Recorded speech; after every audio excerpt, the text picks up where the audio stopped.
Hello dear students. तो देखिए, last lecture में हमने अपने पी ब्लॉक में एलोट्रोप्स ऑफ कार्बन पढ़ लिए थे। ठीक है ना। 3 टाइप के एलोट्रोप्स होते हैं आपके, डायमंड, ग्रेफाइट और फुलरेन। ठीक है, हमने तीनों के बारे में डिस्कस कर लिया था। उसके बाद हमने कार्बाइड्स के बारे में पढ़ा था।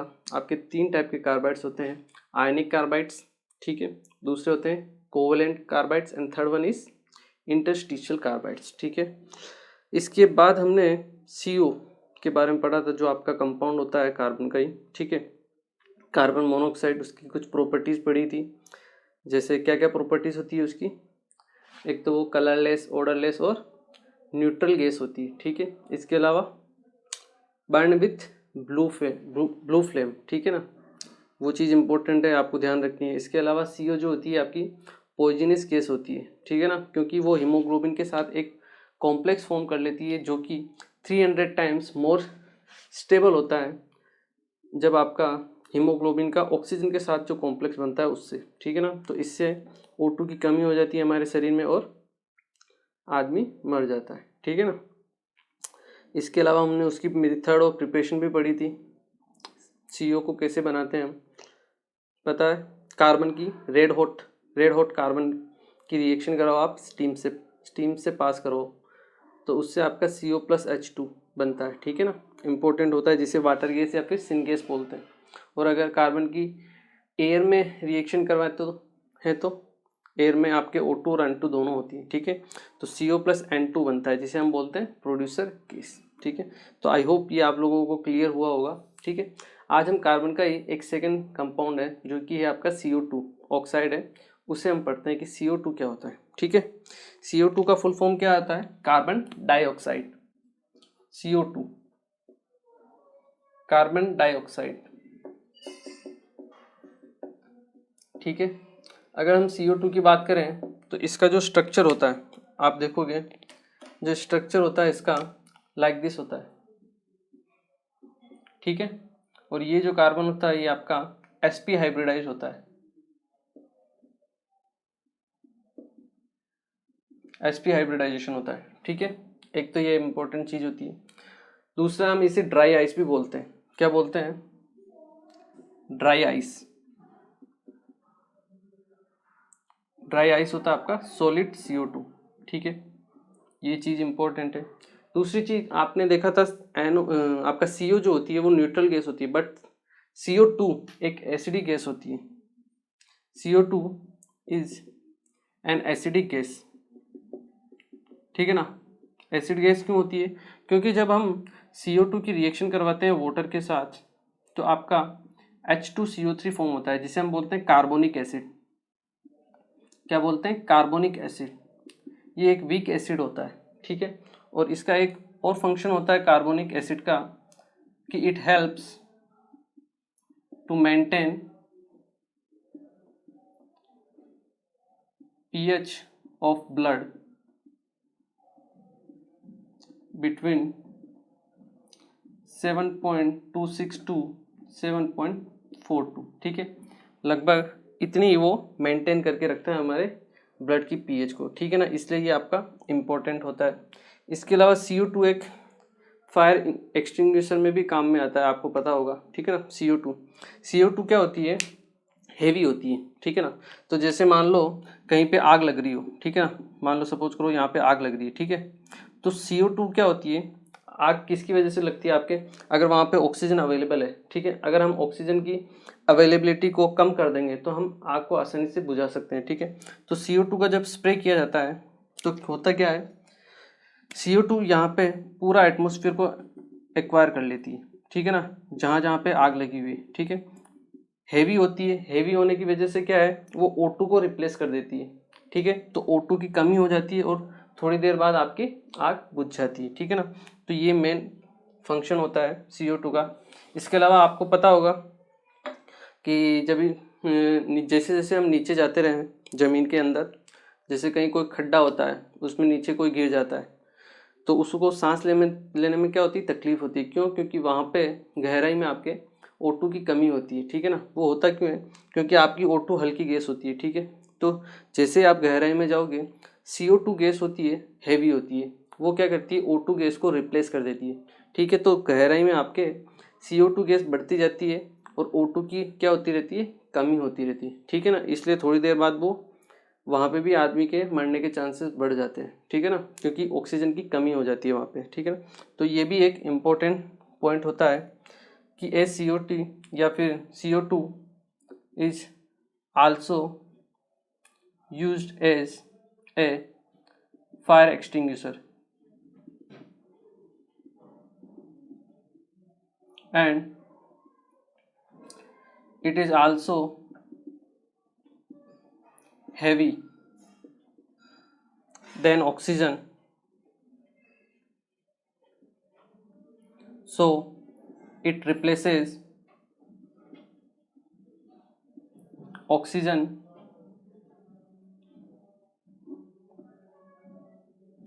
around the fire and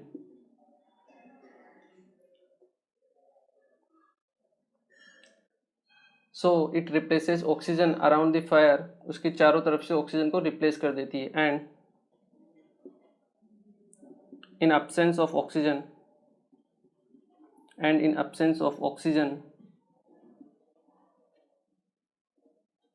fire is stop,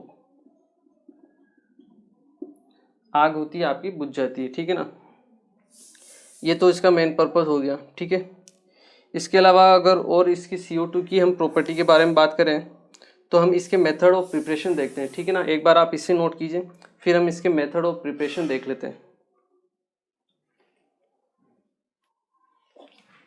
okay, देखिए अब अगर हम इसके मेथड ऑफ प्रिपरेशन की बात करते हैं तो सिंपल होता है मेथड ऑफ प्रिपरेशन। आप कार्बन को बर्न कीजिए, कंप्लीट कंबशन, ठीक है ना, उससे आपका CO2 फॉर्मेशन होती है।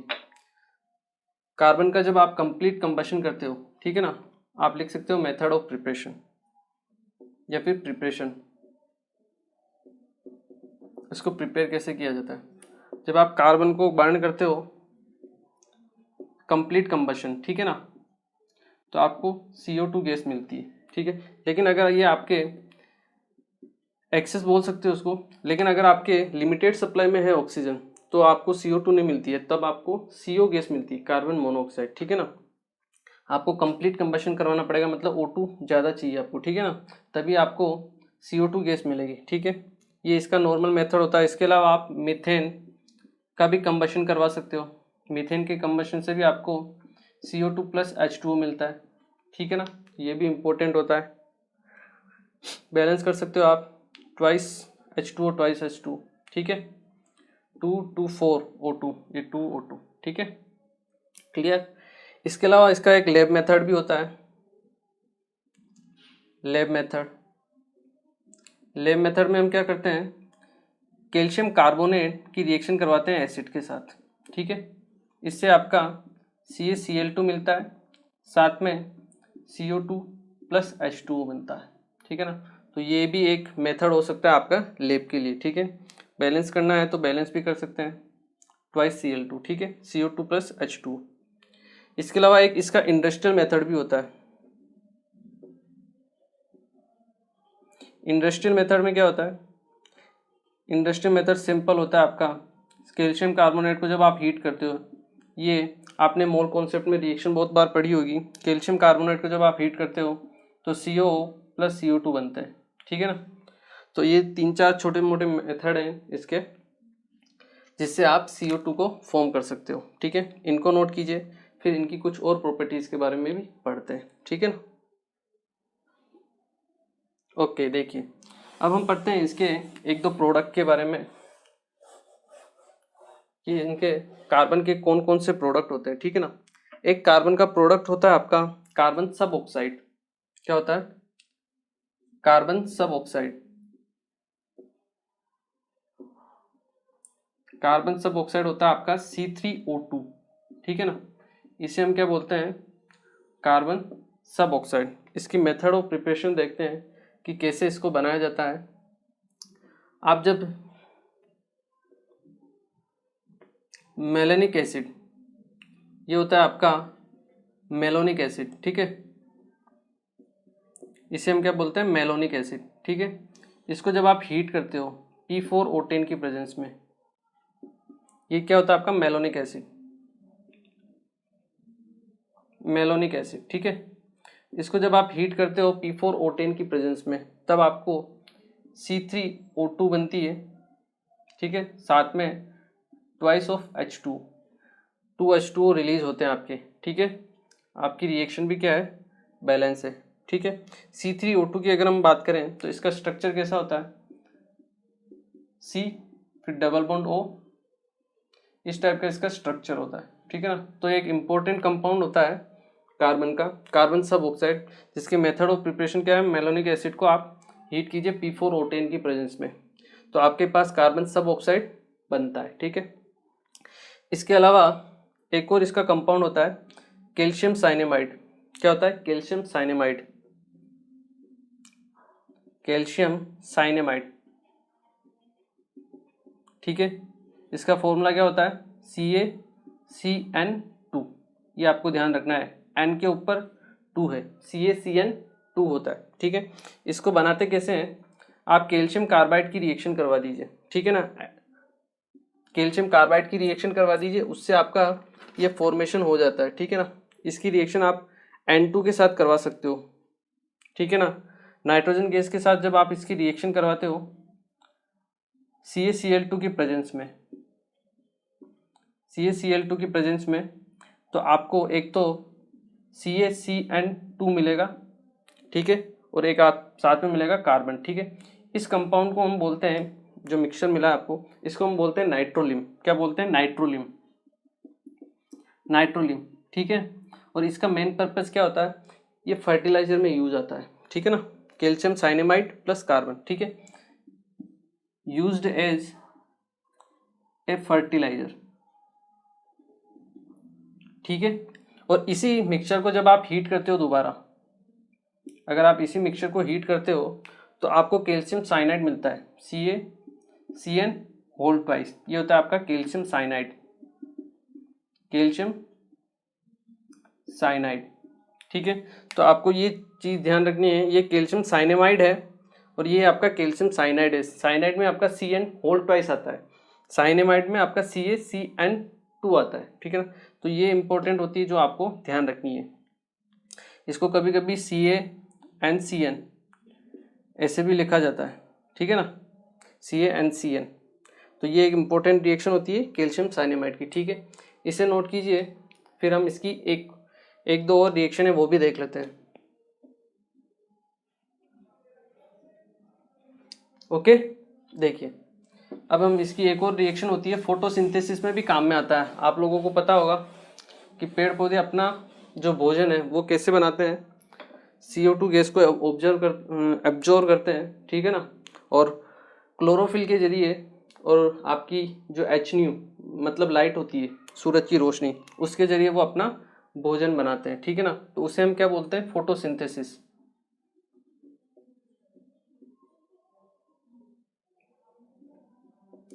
ठीक है। फोटोसिंथेसिस में होता क्या है, CO2 और H2 आपस में रिएक्ट करते हैं आपके HNU मतलब लाइट की प्रेजेंस में, ठीक है, और क्लोरोफिल, तो क्या होता है आपके, एक तो ग्लूकोज बनता है C6H12O6, ठीक है, और साथ में आपके O2 गैस रिलीज होती है, ठीक है ना। ये होता है इसका इंपॉर्टेंट कंपाउंड, ठीक है। आप रिएक्शन को बैलेंस कर सकते हो, 6 ऑक्सीजन 12 हो गए यहाँ पे, वहाँ पे 6 है, H2 है, तो 6H2O 12H2 हो गया, ठीक है। 6 2 12 ऑक्सीजन प्लस 6 18 में से 6 यहाँ हो गए, तो आपके 6O2, ठीक है ना। तो ये एक इम्पोर्टेंट रिएक्शन होती है फोटोसिंथेसिस, ठीक है, आपको आई थिंक याद होगी, ठीक है। इसके अलावा इसकी एक और रिएक्शन होती है कि फॉर्मेशन ऑफ यूरिया, यूरिया के फॉर्मेशन में भी CO2 का बहुत इंपॉर्टेंट रोल होता है। आप क्या कर सकते हो, फॉर्मेशन ऑफ यूरिया, अमोनिया के साथ रिएक्शन करवा दो CO2 की, formation of urea, formation of urea, ठीक है ना। इसमें क्या होता है, आप CO2 की रिएक्शन करवा दीजिए अमोनिया गैस के साथ में, ठीक है ना, तो आपको NH2CO ये प्रोडक्ट मिलेगा, ठीक है ना, NH2CO NH2 CONH2, ठीक है ना। ये प्रोडक्ट मिलता है जिसे हम क्या बोलते हैं, यूरिया, ठीक है ना, यूरिया। ये एक इम्पोर्टेंट होता है जो आपको ध्यान रखना है, NH2 CONH2 और साथ में आपके वाटर रिलीज हो जाएगा, ठीक है ना। तो ये कुछ इम्पोर्टेंट प्रॉपर्टीज थी, कैसे कैसे काम में आती है आपकी CO2। मेन चीज़ क्या है, एक तो एसिडिक होती है, आपके न्यूट्रल होती है आपकी CO, जबकि ये क्या होती है, एसिडिक होती है, ठीक है ना। ये इंपॉर्टेंट चीज़ है जो आपको ध्यान रखनी है। ड्राई आइस सॉलिड CO2 को बोलते हैं, ठीक है। फायर एक्सटिंग्विशर में काम में आती है, ठीक है। मेथड ऑफ प्रिपरेशन हमने देख ही लिए, ठीक है। तो हमारा ये जो कंपाउंड है कार्बन का वो ख़त्म होता है, इसको नोट कीजिए आप। फिर हम पढ़ते हैं सिलिकन के बारे में, जो आपका नेक्स्ट कंपाउंड है बोरोन फैमिली का, ठीक है ना। एक बार आप इसे नोट कीजिए। ओके, तो आई होप ये आप लोगों ने नोट कर लिया होगा। अब हम इसी के दूसरे कंपाउंड्स, जो कि आपका कार्बन फैमिली का ही है, ठीक है ना कि बोरोन फैमिली का, वो क्या है आपका सिलिका, ठीक है ना, उसके बारे में पढ़ते हैं। Silicon, silicon and it's compounds, ठीक है। तो अपना नेक्स्ट टॉपिक है आपका सिलिकन एंड इट्स कंपाउंड, ठीक है। अगर हम इसके बारे में बात करें तो आपका जो सिलिकन होता है ये दो टाइप का होता है, ठीक है ना। एक होता है अमोर्फस और एक होता है आपका क्रिस्टलाइन फॉर्म में, ठीक है ना। तो अगर हम बात करें सिलिकन, सिलिकन जिसका आपका सिंबल होता है SI, साई, ठीक है, SI सिलिकन। तो ये आपका दो टाइप का होता है, ठीक है। एक तो होता है आपका एमोर्फस, ठीक है, एक होता है आपका क्रिस्टलाइन, ठीक है। जो एमोर्फस सिलिकन होता है इसको बनाने के दो तरीके होते हैं, ठीक है। आप SiO2 जिसे हम बोलते हैं सिलिका, उसका रिडक्शन करवा दीजिए मैग्नीशियम के साथ, ठीक है। तो आपको जो सिलिकन मिलेगा वो होगा आपका अमोर्फस टाइप का। तो हम क्या लिख सकते हैं, इट इज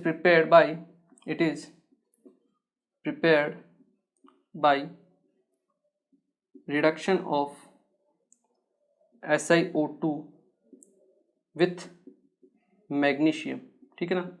आप मैग्नीशियम के साथ इसका रिडक्शन करवा दीजिए, SiO2, इसे हम क्या बोलते हैं, सिलिका SiLiCa, ठीक है ना। इसकी रिडक्शन करवा दीजिए मैग्नीशियम के साथ, तो आपको जो ऐसा मिलेगा ये होता है आपका एमोर्फस सिलिकन, ठीक है। साथ में आपको मिलेगा मैग्नीशियम ऑक्साइड, ठीक है। ये हो गई आपकी रिएक्शन बैलेंस। अगर आपको वहीं क्रिस्टलाइन बनाना है, ठीक है, तो आप रिडक्शन करवाइए बट मैग्नीशियम की जगह कार्बन ले लीजिए, ठीक है ना। तो आपको जो फॉर्म मिलेगी सिलिकन की वो होगी आपकी क्रिस्टलाइन फॉर्म, ठीक है। तो हम क्या लिख सकते हैं, it is prepared by reduction of silica with carbon,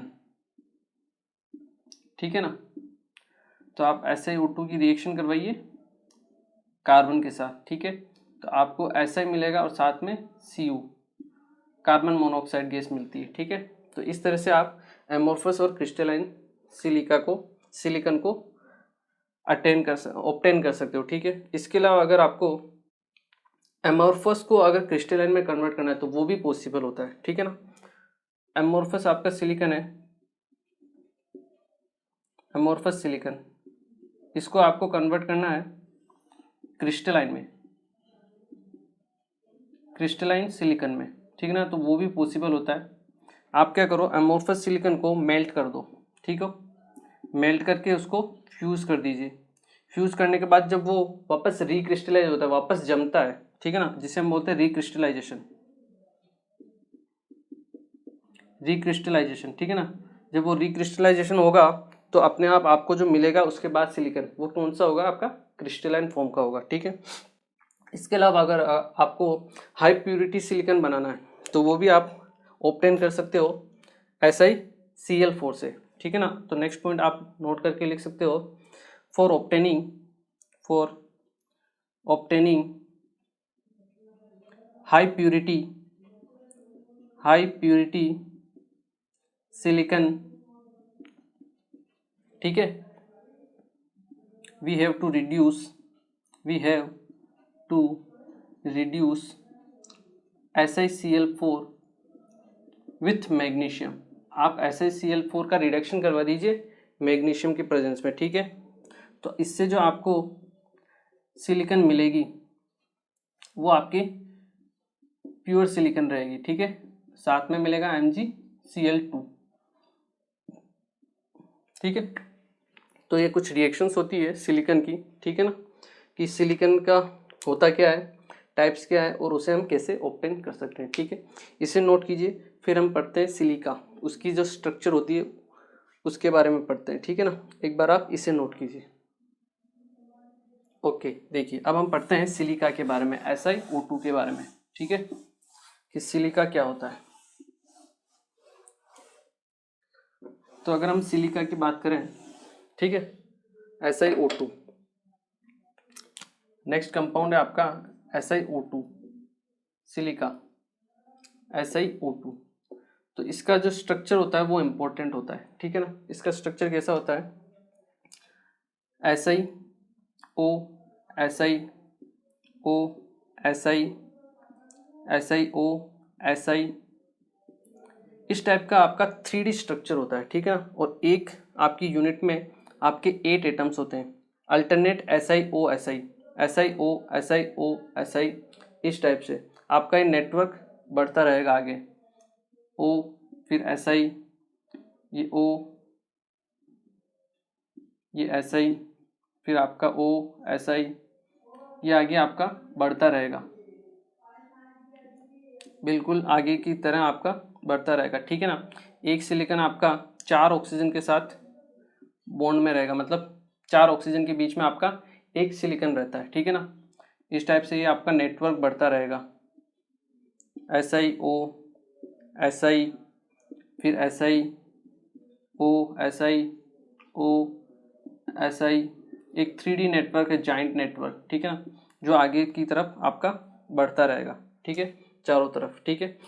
इसे हम बोलते हैं SiO2 का मेन स्ट्रक्चर यही होता है, ठीक है ना। इसमें आपके क्या होता है, SiO ये आपके कोवलेंट बॉन्ड होते हैं, ठीक है ना, और स्ट्रॉन्ग बॉन्ड होते हैं, ठीक है ना। इसका जो लेटिस होता है स्ट्रॉन्ग होता है, तो स्ट्रॉन्ग लेटिस होने की वजह से आपके स्ट्रॉन्ग बॉन्ड तो है ही सी, इस वजह से इनके जो मेल्टिंग पॉइंट होते हैं वो क्या होते हैं, हाई होते हैं, ठीक है ना।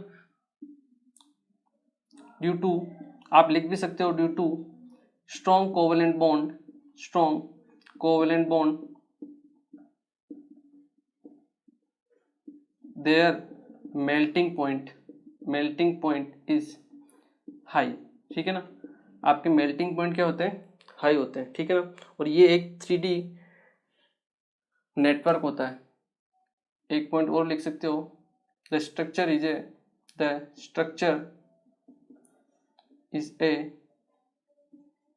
3D नेटवर्क ऑफ एलिमेंट्स या फिर एटम्स, ठीक है। सिलिकॉन और ऑक्सीजन के एटम्स का एक 3D नेटवर्क होता है, ठीक है। इसके अलावा एक चीज़ और कि SI और O के बीच की जो एंथैल्पी होती है, मतलब ये जो बॉन्ड होता है, को बॉन्ड को ब्रेक करने के लिए जो एनर्जी की रिक्वायरमेंट होती है वो भी क्या होती है, बहुत ज़्यादा चाहिए होती है, ठीक है। इसीलिए जनरली आपका जो SiO2 है वो इनर्ट होता है, क्या होता है, इनर्ट होता है, रिएक्शन शो नहीं करता है, ठीक है ना, जनरली, ठीक है। Due to high bond dissociation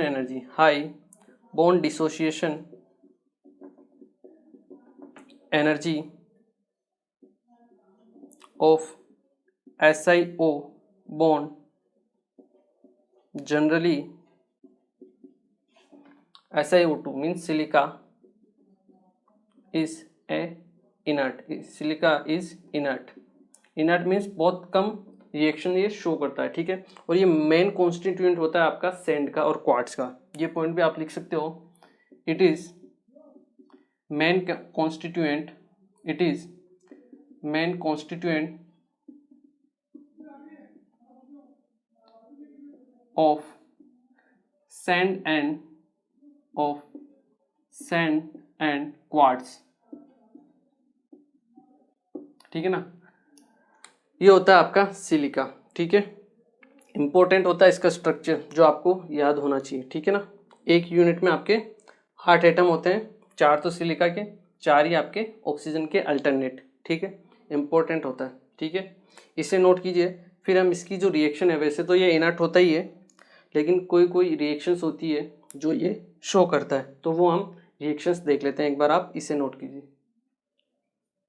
okay, देखिए अब हम इसकी कुछ रिएक्शंस पढ़ लेते हैं कि ये किन किन के साथ रिएक्शंस शो करता है, ठीक है।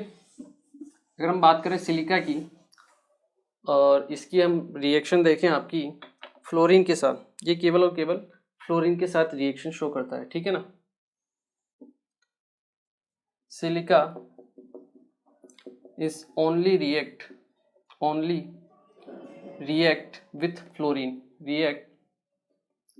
with fluorine F2, and it does not react with आपका Cl2, Br2 और I2, इनके किसी के भी साथ आपके ये रिएक्शन शो नहीं करता है, ठीक है ना। केवल और केवल फ्लोरीन के साथ रिएक्शन शो करता है, ठीक है। SiO2 जब आपका फ्लोरीन के साथ रिएक्शन शो करता है तो SiF4 बनाता है, ठीक है, और साथ में आपका O2 गैस रिलीज होती है, ठीक है ना। ये इसकी सिंपल रिएक्शन होती है, ठीक है। इसके अलावा एक इंपॉर्टेंट चीज़ होती है कि SiO2, SI सिलिकॉन के आपका नॉन मेटल है, ठीक है, और नॉन मेटल के जो ऑक्साइड्स होते हैं वो नेचर में कैसे होते हैं, एसिडिक, ठीक है। तो एसिडिक इसका नेचर होता है, तो ये बेस के साथ रिएक्शन शो कर सकता है, ठीक है ना। एक इंपॉर्टेंट चीज़ यहाँ मैं आपको लिखवा भी देता हूँ जो आपके लिए हेल्पफुल रहेगी, कि मेटेलिक ऑक्साइड्स या फिर metal oxides are basic in nature and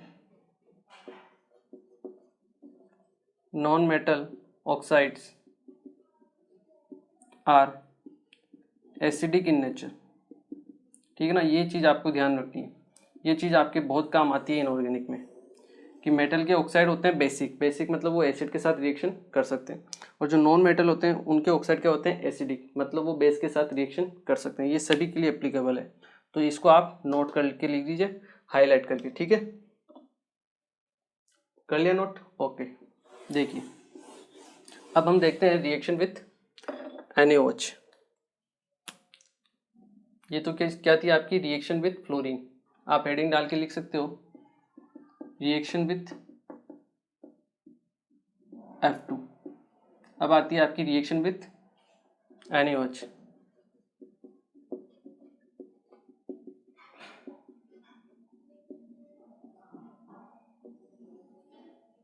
okay, देखिए अब हम पढ़ते हैं रिएक्शन विथ NaOH के साथ।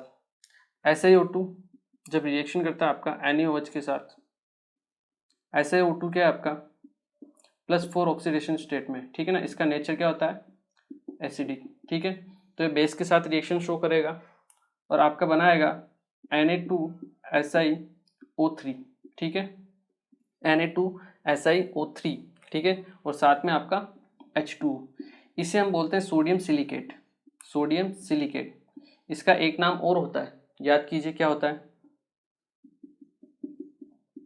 नहीं याद आया, सोडियम सिलिकेट के अलावा इसका एक और नाम होता है जिसे हम बोलते हैं वाटर ग्लास। क्या बोलते हैं, वाटर ग्लास, इंपॉर्टेंट नाम होता है, ठीक है ना, आपको याद रहना चाहिए।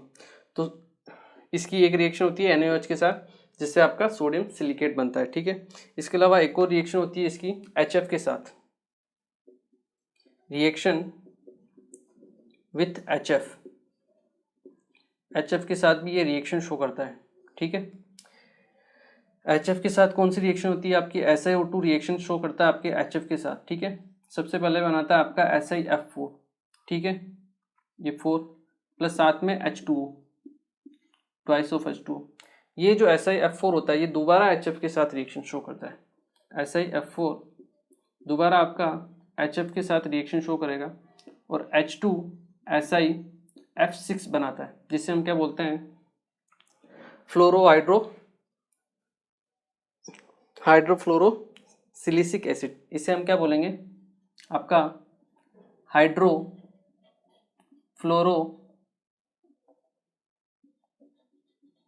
सिलिसिक एसिड, सिलिसिक एसिड, ठीक है, इंपॉर्टेंट होता है ये, ठीक है।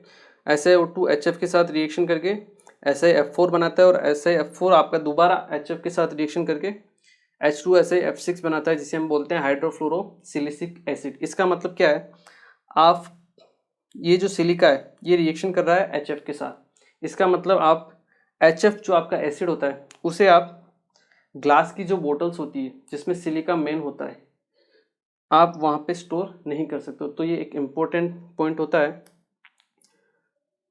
जो आप यहाँ लिख सकते हो, ठीक है ना। since HF is react with SiO2, we cannot store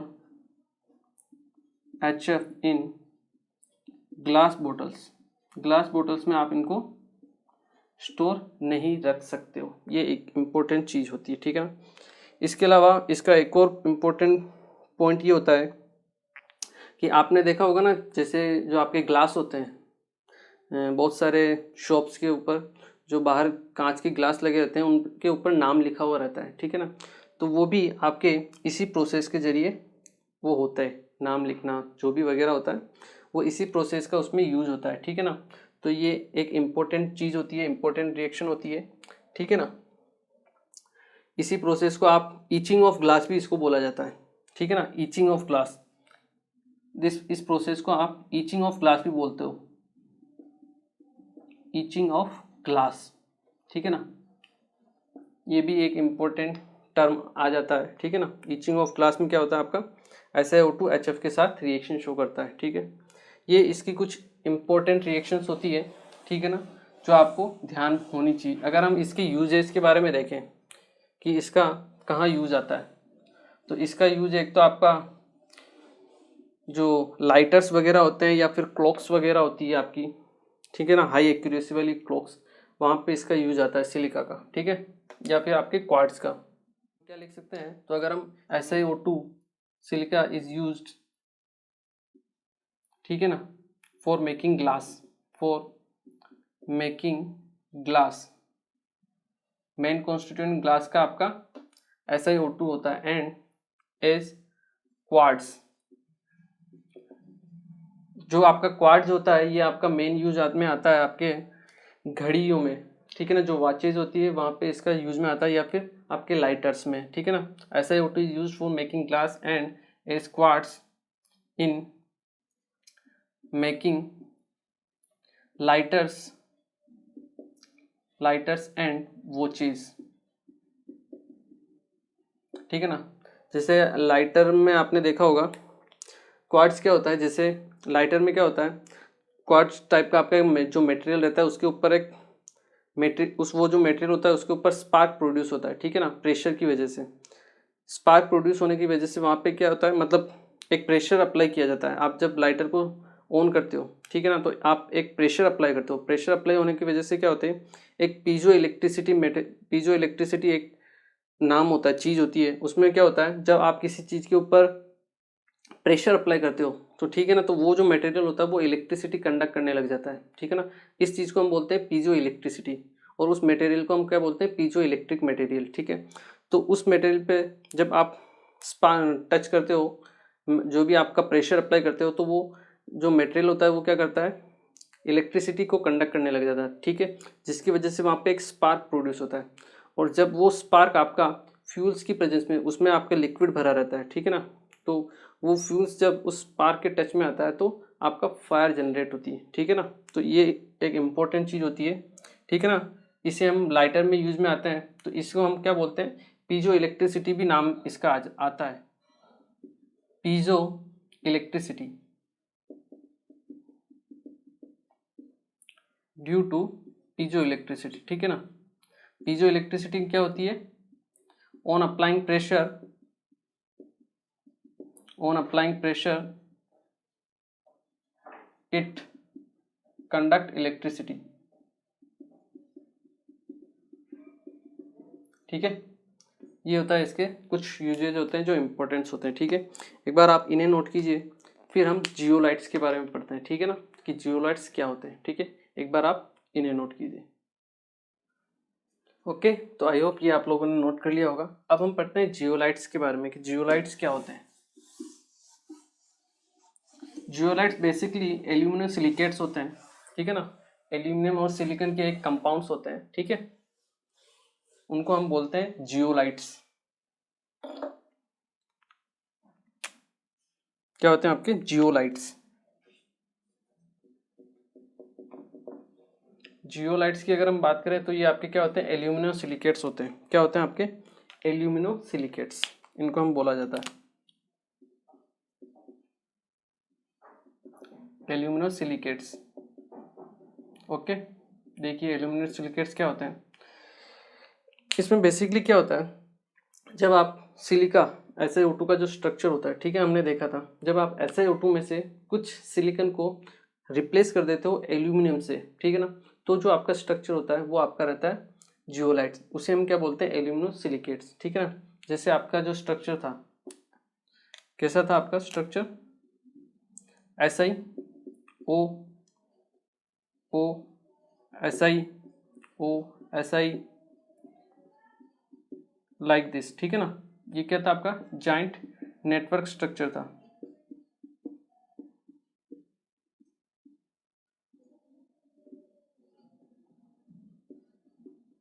clear है आपको। तो इसमें क्या करो आप, रिप्लेस कर दो आप सिलिकॉन को किसके साथ, एल्यूमिनियम के साथ, तो ये आपके एल्यूमिनो सिलिकेट्स बन जाते हैं, ठीक है। क्या बन जाते हैं आपके एल्यूमिनियम सिलिकेट। जैसे मैंने यहाँ रिप्लेस कर दिया सिलिकॉन को किसके साथ, Al के साथ, ठीक है ना। जैसे SiO2, Si के ऊपर +4 का चार्ज होता है और एल्यूमिनियम के ऊपर +3 का चार्ज होता है, ठीक है। तो उसको बैलेंस करने के लिए आपके पास ऑक्सीजन पे आ जाता है नेगेटिव चार्ज। क्या आ जाता है आपका, नेगेटिव चार्ज आ जाता है, ठीक है ना। तो यही होते हैं आपके एल्यूमिनो सिलिकेट्स, ठीक है ना। तो अगर आप यहाँ लिखना चाहो तो लिख भी सकते हो, ठीक है ना। क्या लिख सकते हो, इन 3D network of SiO2 if some silicon are replaced by aluminum then aluminosilicates are or then aluminosilicates are formed and on structure there will be negative charge, ठीक है। स्ट्रक्चर के ऊपर नेगेटिव चार्ज आ जाता है। तो सिंपल होते हैं आपके जियोलाइट्स। क्या होते हैं, एल्यूमिनो सिलिकेट्स होते हैं, ये आपको याद रखना है। सिलिका की जो स्ट्रक्चर होती है इसमें अगर कहीं कहीं आपको, जैसे यहाँ पे ऐसा ही है तो यहाँ पे मैं एल्यूमिनियम लिख दूँ, ठीक है। तो कहीं कहीं आप अगर SI को रिप्लेस कर दो एल्यूमिनियम से, ठीक है, तो एक तो स्ट्रक्चर के ऊपर नेगेटिव चार्ज आ जाता है और वो जो एल्यूमिनो सिलिकेट्स होता है उसे ही हम क्या बोलते हैं, जियोलाइट्स बोलते हैं, ठीक है ना। ये होता है आपका जियोलाइट, ठीक है। अगर हम इसके कुछ एग्जाम्पल देखना चाहें तो वो भी देख सकते हैं, फेल्सपार या फिर जियोलाइट, ठीक है ना। ये इसके कुछ एग्जाम्पल्स होते हैं। इनकी एक कुछ खास प्रॉपर्टी होती है। खास प्रॉपर्टी ये होती है कि ये एक अच्छे कैटलिस्ट भी होते हैं, ठीक है। क्यों, क्योंकि इनकी जो सरफेस होती है ना उसके ऊपर पोर्स होते हैं। पोर्स मतलब खाली जगह होती है, ठीक है ना। अगर कोई भी आपका रिएक्टेंट है जिसकी साइज, जो पोर्स हैं उनकी साइज के इक्वल है, ठीक है ना, बराबर है, तो वो आपके रिएक्टेंट इनकी जो पोर्स है उस जगह को एक्वायर कर लेते हैं, ठीक है। और उसके अलावा उसके बाद ये जो रिएक्शन में है पार्टिसिपेट करते हैं एक कैटेलिस्ट की फॉर्म में। तो ये शेप सेलेक्टिव कैटेलिस्ट होते हैं। इसका मतलब क्या है, शेप सेलेक्टिव का मतलब कि केवल और केवल वही रिएक्शन में ये पार्टिसिपेट करेंगे या कैटेलिस्ट की तरह वर्क करेंगे जहाँ पे आपका जो रिएक्टेंट है उसकी जो साइज है वो इनके जो पोर्स होते हैं उनकी साइज की इक्वल होनी चाहिए। अगर ज़्यादा है तो वो वर्क नहीं करेगा, ठीक है ना। तो ये एक शेप सेलेक्टिव कैटलिस्ट की तरह भी वर्क करते हैं। तो आप लिख सकते हो जियोलाइट्स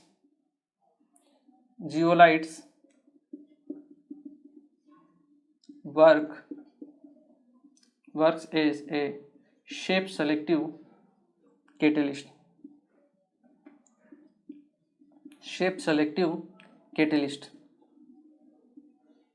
ठीक है, शेप सेलेक्टिव कैटलिस्ट की तरह वर्क करते हैं, ठीक है। And they have pores in their surface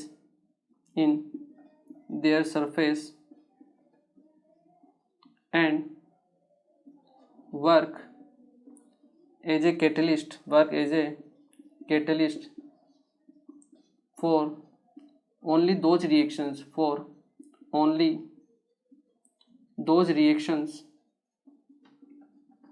in which the size of reactant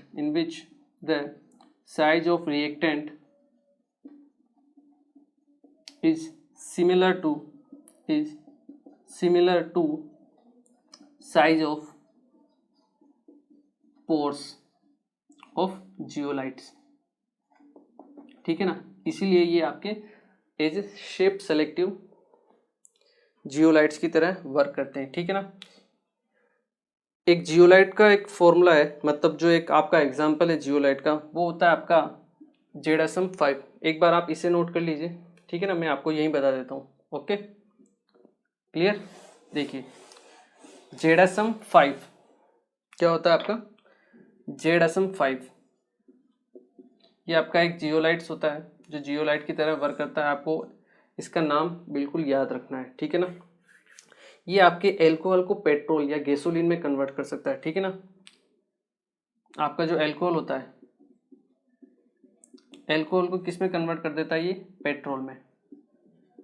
petrol मतलब गैसोलीन, ठीक है ना, उसमें ये कन्वर्ट कर देता है। इसीलिए ये आपका इम्पोर्टेंट होता है, ठीक है ना, जो आपको ध्यान में रखना है। एल्कोहल को किस में कन्वर्ट कर देता है, आपका पेट्रोल में। या फिर आप यहाँ लिख लो convert alcohol into petrol, gasoline में, ठीक है। इसके अलावा जियोलाइट्स जो होते हैं आपके वाटर सॉफ्टनिंग में भी काम में आते हैं, ठीक है ना। तो आप एक पॉइंट और बना के भी लिख सकते हो। आयन एक्सचेंज जो मेथड होता है आपके हाइड्रोजन चैप्टर है, उसमें हम पढ़ते हैं वाटर सॉफ्टनिंग की प्रोसेस। उसमें एक प्रोसेस आती है आयन एक्सचेंज प्रोसेस, ठीक है। तो वहाँ पे भी आपका जियोलाइट का यूज होता है, ठीक है। तो आप लिख सकते हो zeolites are also used as a water softening,